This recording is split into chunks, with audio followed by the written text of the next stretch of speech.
Om Shanti. Today the subject of emotional maturity is in front of us.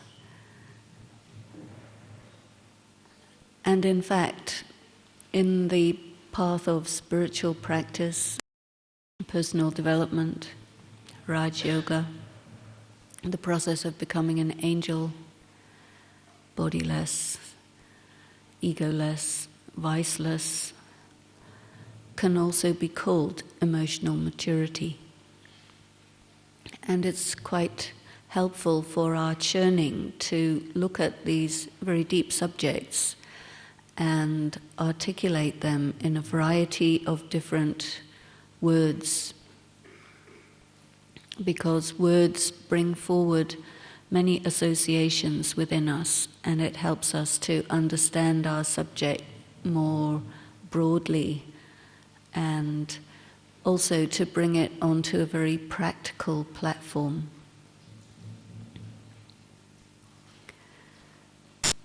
Daddy Janki has also been speaking about emotional maturity, so you have quite a few points on that already. And one of the aspects that she brought up, which I thought was very profound, is that criticism is emotional maturity. And then Baba had also said this expression, "I am right," is a sign of arrogance. And it doesn't happen usually that in a very obviously arrogant way we say, "I am right, this one is wrong," and we criticize knowing that we're criticizing. That would be too obvious. And we've got past that stage. At the same time, when you respond to something with the thought that something is obvious, you say, "It's obvious, isn't it?" That's another way of saying, "I'm right." Because to you, it's obvious. But from where are you coming? It's from a very self-centered perspective. And self-centeredness is the same thing as emotional immaturity. Immaturity means you haven't grown up yet, you haven't understood something yet. And maturity means you have understood and you have grown up. Maturity has very much to do with self-respect. And self-respect means to be assertive. To be immature is to be aggressive. To be mature is to be assertive. And there is a very subtle difference between being aggressive and being assertive. And a certain attitude in one person's vocabulary would be articulated a different way in another person's vocabulary because they're coming from a different mentality. So in a sense, we have made these things subjective because we haven't appreciated the subtleties. But I think if we do appreciate the subtleties, then it's easier for us to be more objective, and then it isn't just, well, that's how I see it, and it isn't just all relative. It doesn't mean to say that we want to be absolutist about things, because that also becomes dogmatic, and then if something is dogmatic, then you have a reaction against that. But what we're interested in is clarity.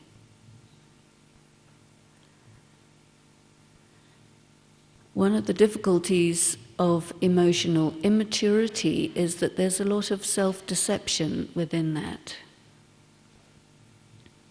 Because when there's emotional immaturity, then maturity is replaced by arrogance, which goes by the name of maturity, but it isn't actually maturity. And so how do we know if something is a particular thing? Is by its qualities. For example, today's Murli, God was talking about himself and saying, I am like this, like this, like this. And Dari Janki brought up this point that who is he, what is he, where is he, what does he do, what does he not do? The signs of God. In the same way, when we talk about the question of the omnipresence of God, it is said in the picture that we use to illustrate this point that the omnipresence of God is a feeling, but not a fact. In the same way, maturity is sometimes a feeling, but not a fact. And we need to be able to distinguish between when something is a feeling and a fact, and when something is a feeling and not a fact. And in a way, emotional immaturity is when something is a feeling but not a fact, and emotional maturity is when something is both a feeling and a fact. So for something to be a fact, the signs of it must be there, and the consequences must be predictable. So if we say, I am right, and begin to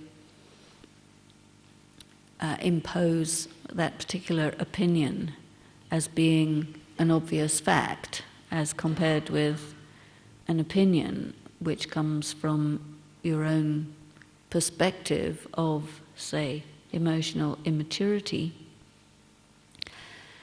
and you make statements, comments, criticisms, if it were a fact, the consequences would be positive. If the consequences are not positive, then you can know that it wasn't a fact, but it was a deception. I see. These are very subtle things, so I hope you're following me. Yes? Or am I being confusing for you?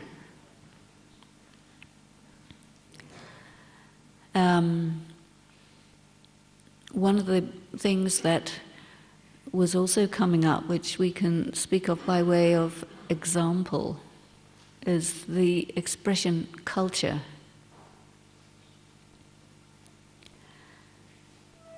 If we use the term culture from a perspective of emotional immaturity, and we contrast that by using the word culture from a perspective of emotional maturity, we can see some interesting distinctions. They're very subtle distinctions, and because they're very subtle, people don't see them so easily. And part of what we want to do is to make something invisible into something visible, because then when you see it, then there isn't any question.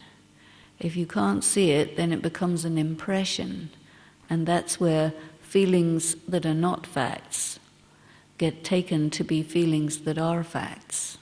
I see. We have the expression Brahman culture, which Baba had introduced a few years ago. And part of that expression that Baba had introduced, from my own perspective, is that it seems to me Baba is creating a new civilization, which also means a culture, where to be virtuous, to be human, to be real, to be clean, clear, and honest is the same thing as the culture. And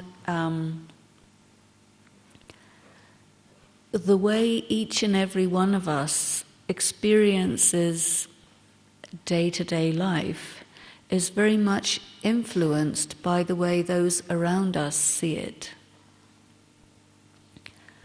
When a person is in a particular environment, a particular society, anywhere in the Iron Age, it doesn't matter where it is, there are always some attitudes, behaviors, and commonly accepted ways of doing things that actually are body conscious, but everyone agrees that we're going to consider those things good things.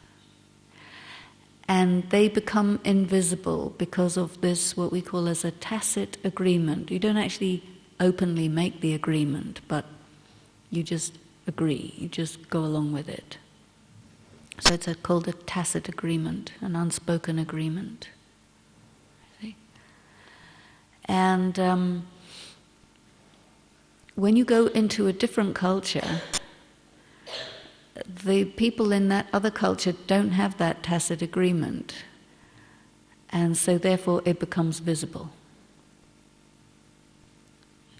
And there may be some things in that culture that are tacit agreements that are not visible to them, but they're visible to you because you don't have that tacit agreement.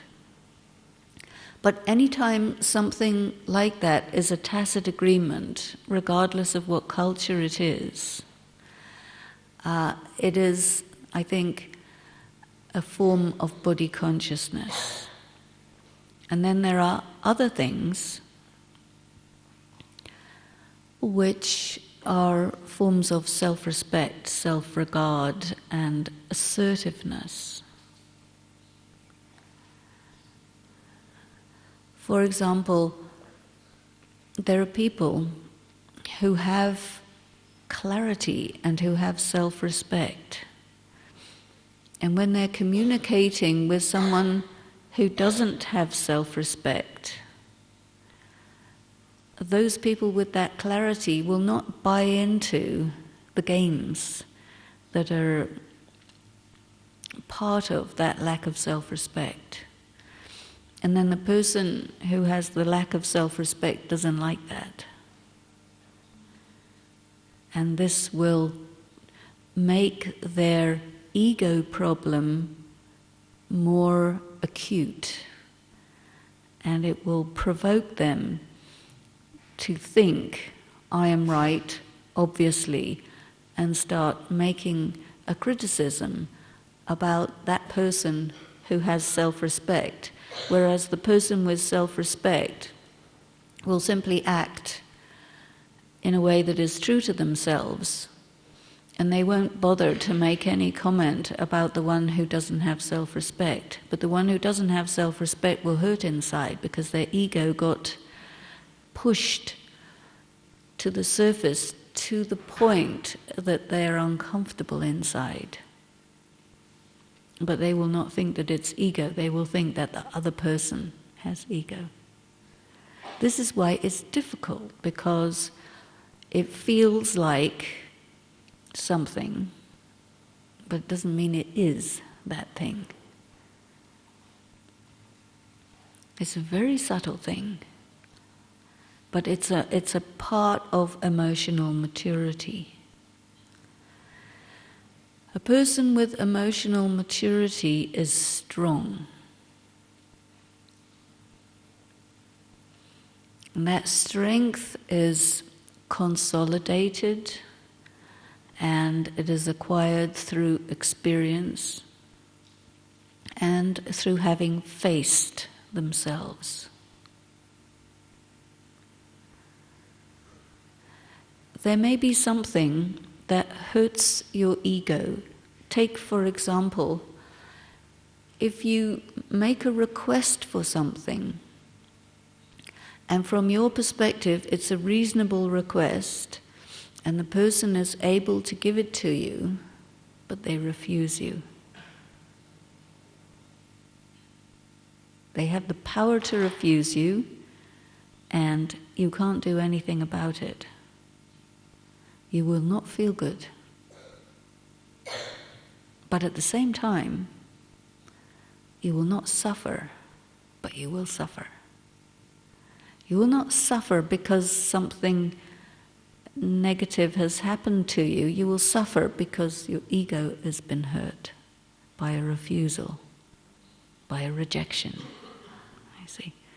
And this capacity of a rejection to produce internal suffering is a sign that you still have emotional immaturity.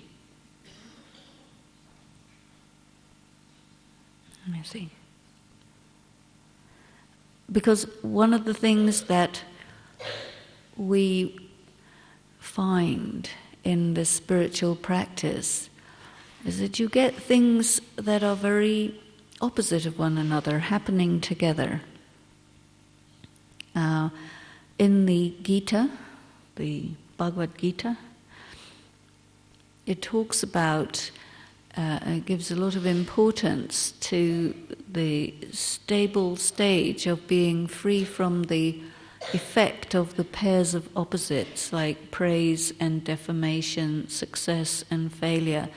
And this aspect of spirituality comes quite frequently in Gyan also, because this really is the knowledge of the Gita.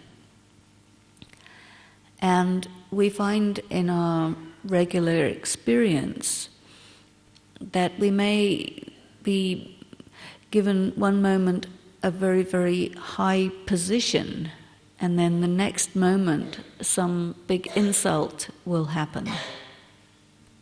And then the test is, do you go up with the praise and down with the insult? Because if you do, then that's emotional immaturity. And so that's not spirituality.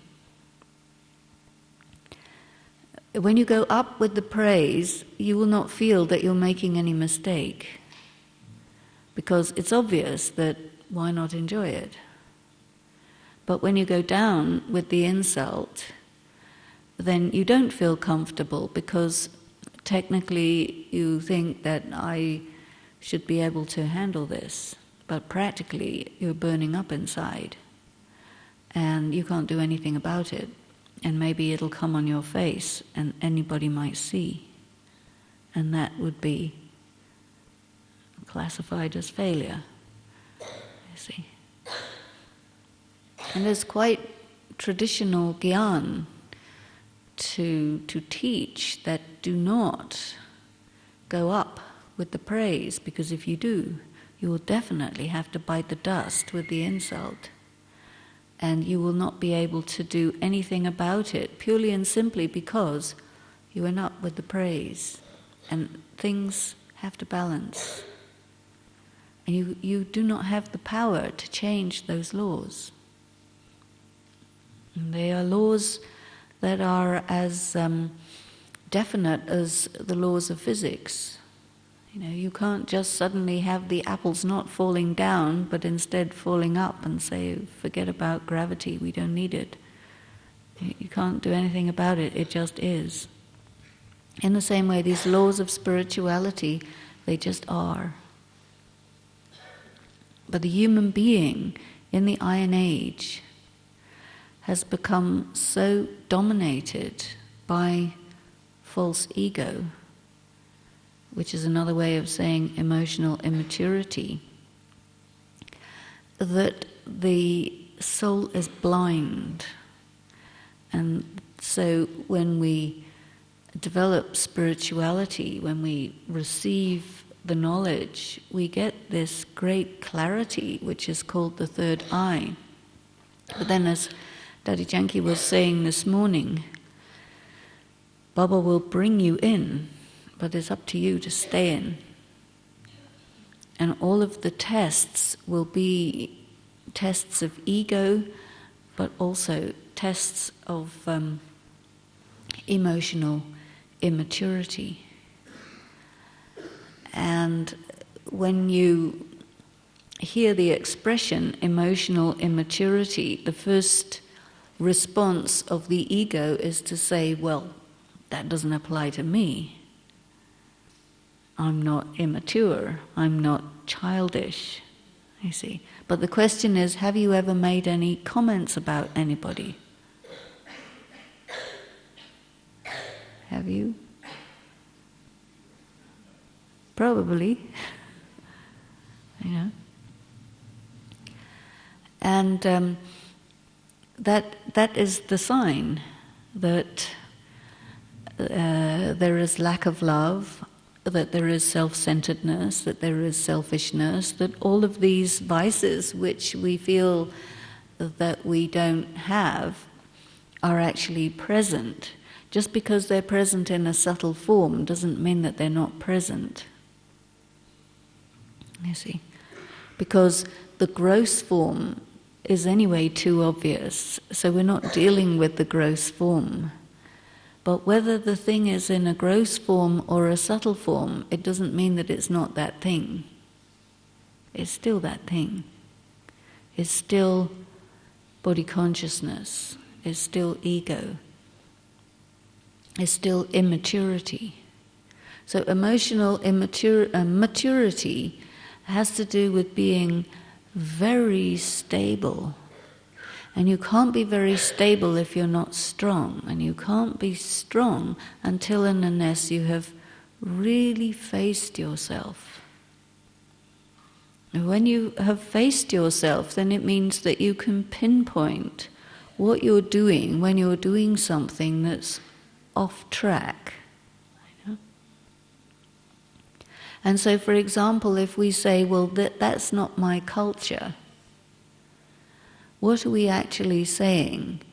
Maybe part of what we're saying is, I have got used to certain particular tacit agreements, and rather than question those tacit agreements, it's easier for me to say that something that doesn't correspond with what I'm used to must, by definition, be wrong because it doesn't feel right. You see, but that's not very advanced to approach it that way. You know, rather, it is better for us, if we find ourselves in a situation like that, to wait for a minute before we give the instant, hasty reaction, which we think is a considered response, but actually it's quite a quick reaction. You know, kind of shoot first and ask questions later. But it's not very mature to do that. So part of the sign of maturity is, you know, stop, look and listen. Think for a minute. Okay, this is something I'm used to, this particular way of being, and here I am face to face with a challenge. What am I going to do with this thing? And the first thing we have to do is to question our own assumptions and our preconceptions about the fact that if something feels right, it must be right, and if it feels wrong, it must be wrong. Because you see, that would be a sense perception. And we know from our spiritual studies, or even any other studies, that appearances are not usually reality. And we're often told not to judge a book by its cover, but because everybody does, you know, the commercial interests will use people's vices to sell their products, because people do not question themselves first, they question what's different first, you see. And that is actually emotional immaturity. Maturity is, okay, here's a challenge. The first thing I have to do is question my assumptions. Because all of the assumptions that we have, where do they come from? They come from our upbringing, and our environment, which is from the Iron Age. We cannot say that we got born in the Confluence Age. There are a few who are very fortunate, and they come into, or they take birth into a family that very quickly comes in Gyan, and then they are surrounded by the spiritual knowledge, depending on the degree of involvement of their family members. But most of us come into Gyan in our adult life, and so all of that formation has already taken place during our early years, which is where we develop all of these preconceptions and ideas about what's what. And even though when we come into Gyan, we have to question everything and redefine our understanding of what a soul is and what God is and what karma is and all of those things. At that level, it's so different from the existing ideas, philosophical, religious ideas, that it's clear what the difference is. But then when it comes to social relationships and protocols and procedures and interactions and so on, it's less obvious. And so there are more opportunities to think, I am right. And for our ego to operate without any limit in that arena. Because there's no way that we would suddenly say, well, I don't think I'm a soul, I'm a body. We know too clearly that that's not the case. But how far we are limited by presumptions that have to do with social interaction, which are not articulated very much, but which come up as ways in which we display our emotional immaturity, and at the same time we are convinced that we are right. We don't even say, I'm right, we say, it's obvious. Or else we use the expression, them. They do this. To have us and them is actually what Daddy had talked about earlier, Daddy Janki, this differences of opinion. See? Having differences of opinion, you do your thing, I'll do mine, is actually immature, because we haven't thought about the long-term consequences of that kind of attitude. What we're trying to reach is an ability to operate with a large number of people, all of whom have their own sanskaras, and their own karmic accounts, and so on. And we want to be able to operate wisely. So the first thing is that divisiveness isn't wise. And the reason it's not wise is because you lose. And when Baba said to us today, aim to get a high status, that doesn't include making choices from a position of short-sighted ego in which ultimately you lose. That's not the sign of a sovereign. So it means that we have to see in our thoughts about ourselves, in our self-inventory, a rigorous self-inventory we have to do, and see what really are the long-term consequences of the attitudes that I hold?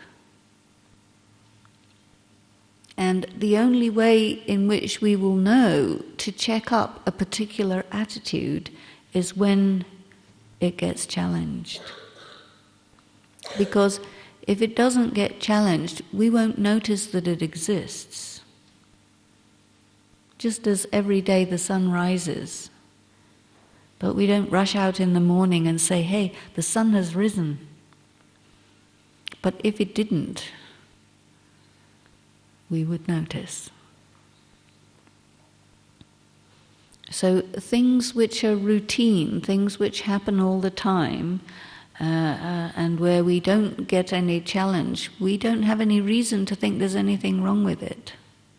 So one of the great benefits of Baba bringing people together of different cultures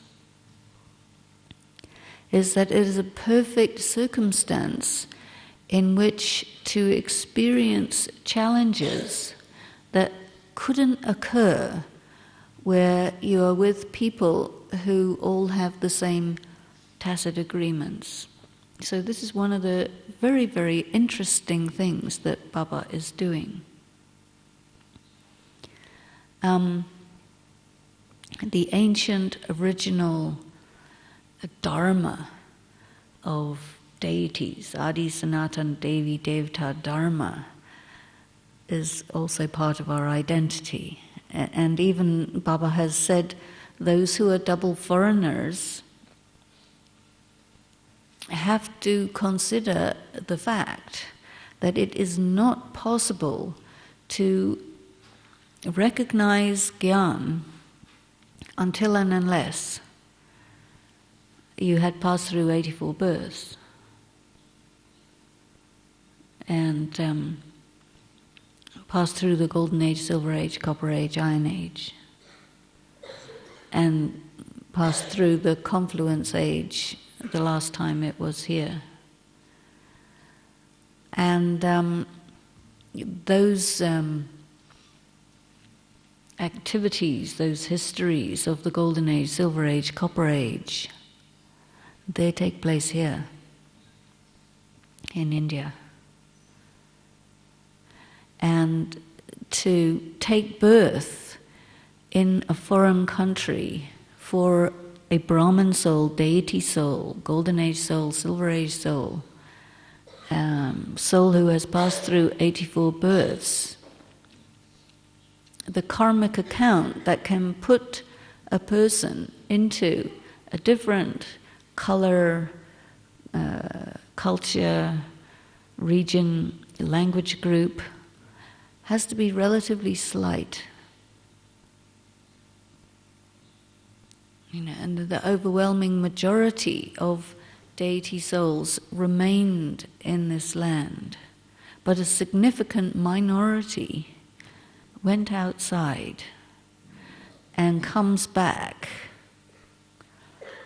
with these acquired differences that are based in tacit agreements that come from regional ways in which false ego is developed. Regional ways. So this regional way clashes against that regional way. And that clash is superficiality. If we will go deep, we will just see regional differences are regional differences, so what, doesn't matter. It's really not an us and them thing.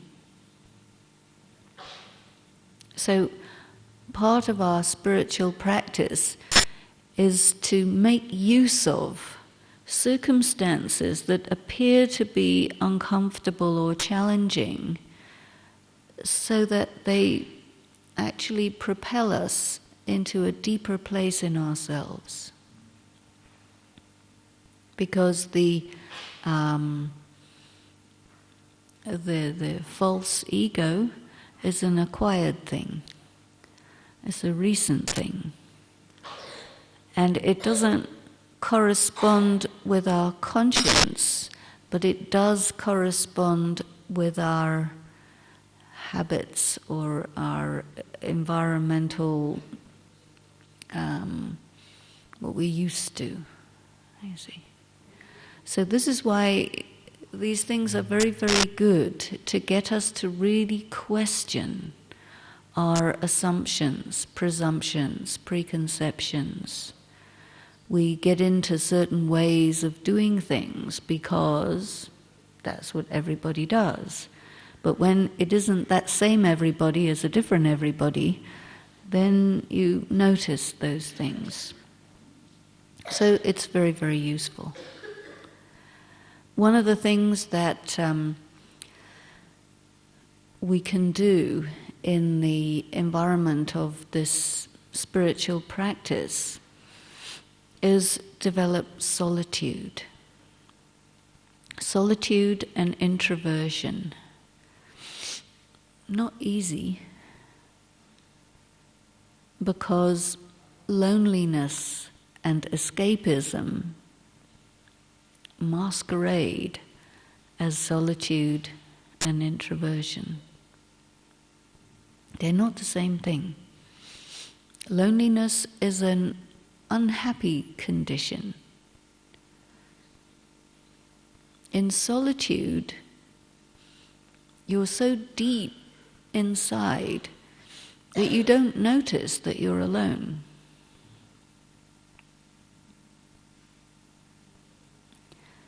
In solitude, you can be included or excluded or there or not there.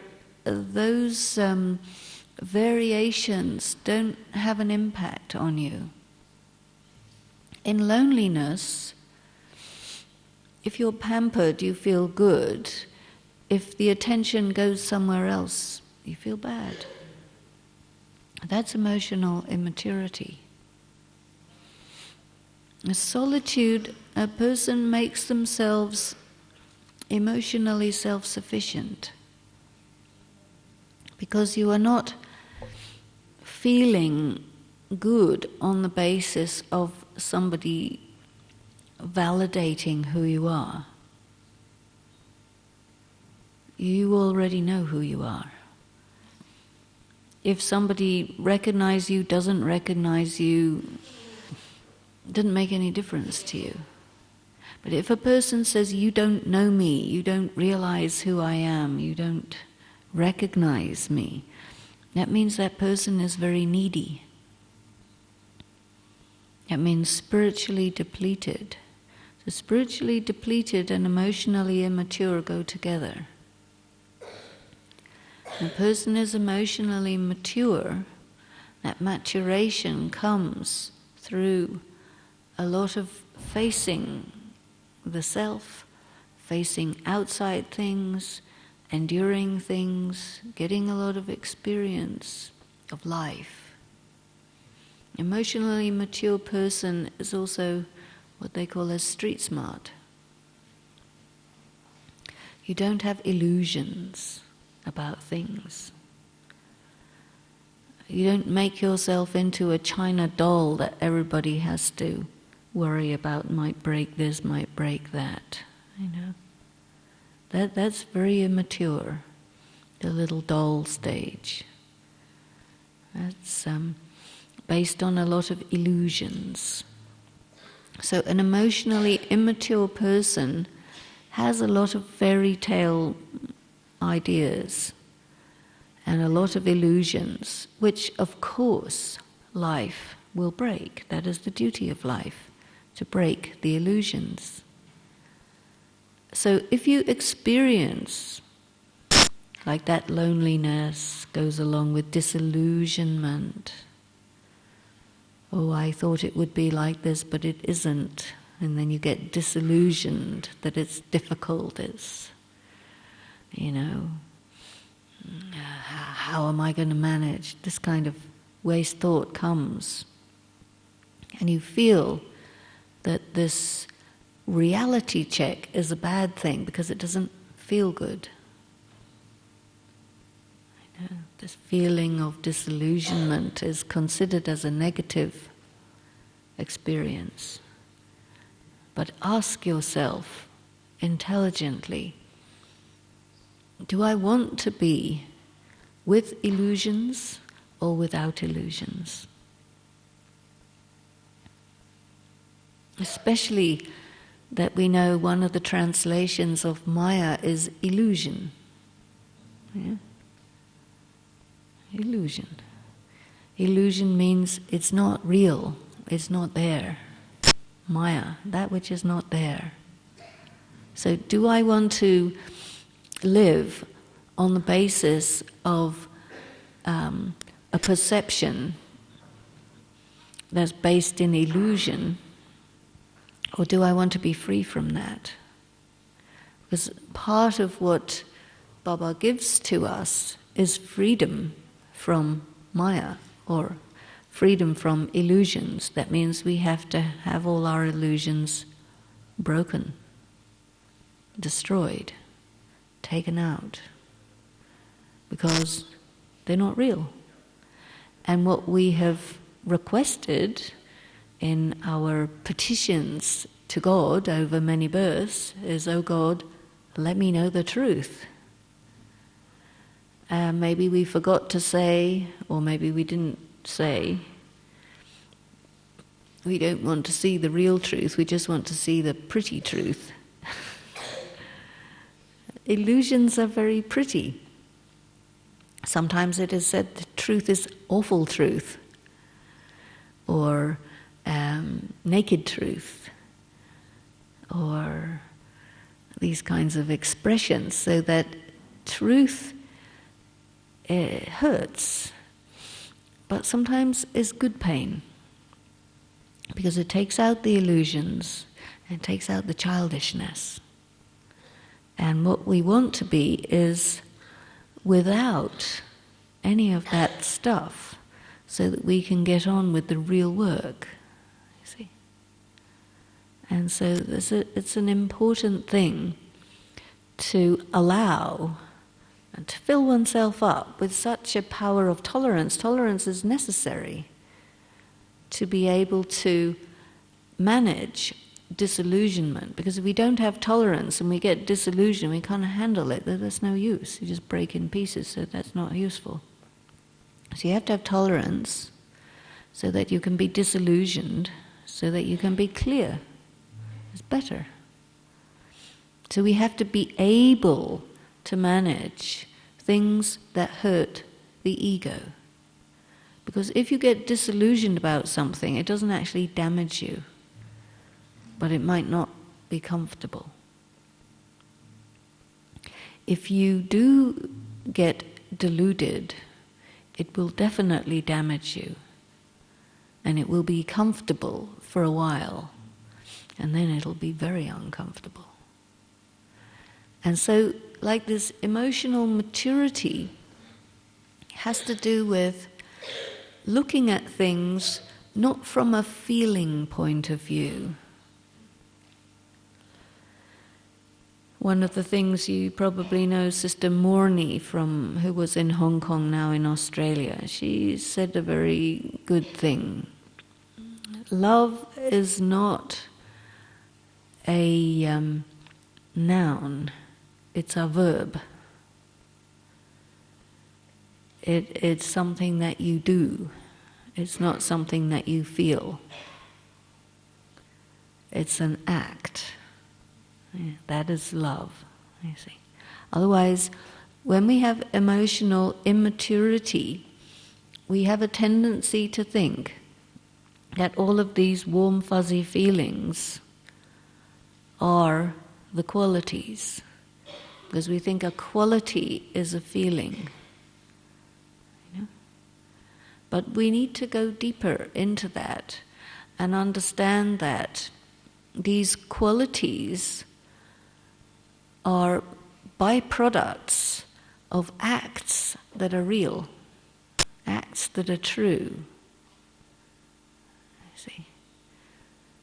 Because, if somebody wants something from you, they'll what's said is they'll love you, they'll be nice to you, they'll pamper you, they'll get you to give you what they want, which may be what you don't want to do, but you get deluded by this feeling which goes by the name of love, but which is in reality deception.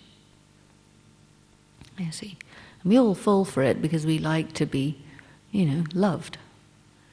But then the divine intellect, the third eye of the one who has emotional maturity, will not be deceived by those things. We get deceived by those things because we want something. You see, and love means, give you this, give you little this thing, give you little that thing, a present, some status, some this, some that. This is all bribery. You see, it's not love. And then you fall. So people use the expression falling in love. What it really means is falling in vices. If you love someone, it doesn't have anything to do with falling in love. It has to do with understanding who they are, appreciating them, and allowing them to be exactly who they are without interfering in them. That's more loving, you see. And that is a non-dependent kind of thing. Whenever there is emotional immaturity, you're always trying to get something from some local source, not from the supreme source. This is why solitude is very good, because in solitude you are with yourself, and once you are with yourself, the only one is Baba. Anything else doesn't make any sense. So your conscience will tell you, speak to you properly in that solitude, in that introversion. But you have to be able to handle being alone with yourself. And when you're very, very clean inside and you've faced yourself, then you find that you're the most interesting person there is anyway. And you're very, very happy to be you. You don't want to be anybody else. You don't know how to be anybody else. You know how to be you. But that kind of soul consciousness comes through the rigorous self-inventory, the introversion, the serious meditation. And why Baba gives us the knowledge of drama is to be able to see all of those things as simply a game. A game of, victory and defeat, happiness and unhappiness, all of this stuff, but not to think that it's real.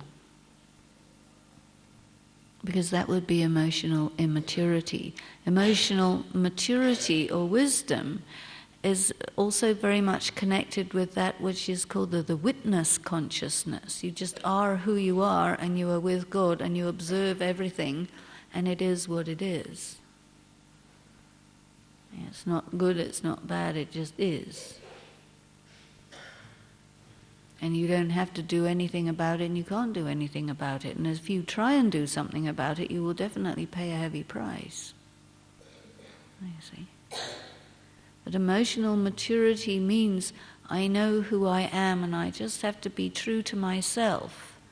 And then your stage will do the service. Because when people see, as you have heard in classes, when people see that you are completely honest with yourself and true to yourself, then they understand something. Because otherwise people are confusing. Something inside, something outside. They say something, they do something else. It's very problematical, when you're all the time involved in what everybody else is doing. Then you lose contact with the self. And the self gets taken over by all these tacit agreements that people have about what's cool and what's good and what's not good. But in introversion and solitude, you think, what is really real? Why am I in this in the first place? And you get your priorities right. And gradually you become wise. And that keeps you very near to Baba, very real, and very much a person who doesn't waste time. Because your conscience also is in very good working order. So it lets you know, this is a waste of time, this is not real, this is unnecessary, and you stick with what's really real. And so they say, just Atma Chintan, you're thinking about the reality of yourself. Which is why I say ultimately you find out that you are the most interesting person you know. So then you aren't needy. So you become emotionally self-sufficient and you are taking power from Baba. You're not needing to be something or do something or go somewhere or anything, but you just prefer that whatever Baba wishes to do through you, let there be no barrier to that by your emotional immaturity. It creates a lot of barriers. So Baba definitely will use a good instrument. So a good instrument means you are bodiless, egoless, viceless. It's a good instrument. And the false you isn't always in front, and the real you harmonizes with Baba very well. And then when it comes to other people, you aren't going to be divisive. This one's like this one's good, this one's bad. It's as if from deep within yourself, you know the knowledge of drama in which you say each soul has their part. Let them play it.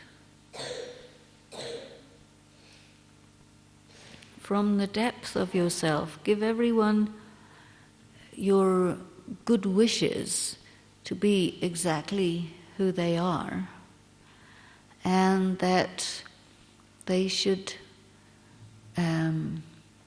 catch hold of Baba. Because as much as you yourself have caught hold of yourself and caught hold of Baba, that much you are, stable, solid, real, fearless. What do you have to be afraid of? If you criticize, you have something to be afraid of. Because it comes from ego, because it comes from emotional immaturity, because as Daddy Janki said last night, you don't even realize you're doing something wrong. Because it's obvious it must be right. You see? So whenever you feel or you say to yourself, oh, that's obvious, red flag, that's not obvious. That comes from a very limited perspective. It's not at all obvious. It may not be what you think at all. Sit, wait, watch, see how it plays out. And you will find that many preconceptions don't have any basis in truth. And to be willing to let the different challenges or confusing circumstances be good triggers to take out these illusions is actually very worthwhile. And then you find that you change. It's not that you go inside and look at your sanskaras and decide which ones to change. It doesn't really work like that. The things that you can't see, you're beginning to be able to see. That is a change. And once you see something you couldn't see before, then a lot of things change because of that clarity. And when you really use these red flags. Like as soon as you think to yourself or say to yourself, if somebody's rejecting me, that means they are wrong. Maybe not. If somebody's refusing me, it means they're hurting me. Maybe not. You know, look at yourself very closely and see, are you actually suffering? Or, if your ego got cut down and it hurt, is that a good thing or a bad thing? Is it a good thing to have some illusions taken out, or you want to keep them? Yeah. If we think on the base of feelings, which is the emotional immaturity way, we won't make any progress. But if we think on the basis of thought, really thinking what's real, what's not real, what's true, intelligent point of view, then we will see, well, yes, it might be hurting my ego, but actually I am not suffering. The real I is not suffering. The real I is perfectly okay. It's getting a lesson, it maybe has to tolerate something, but it itself is actually doing better. So then we would have to say that that thing which hurt the ego is a fortunate thing. Think about those things. Always think of things in new ways, because it gives you new angle, and then you see something you didn't see before. So it's always a good thing. Okay, Om Shanti.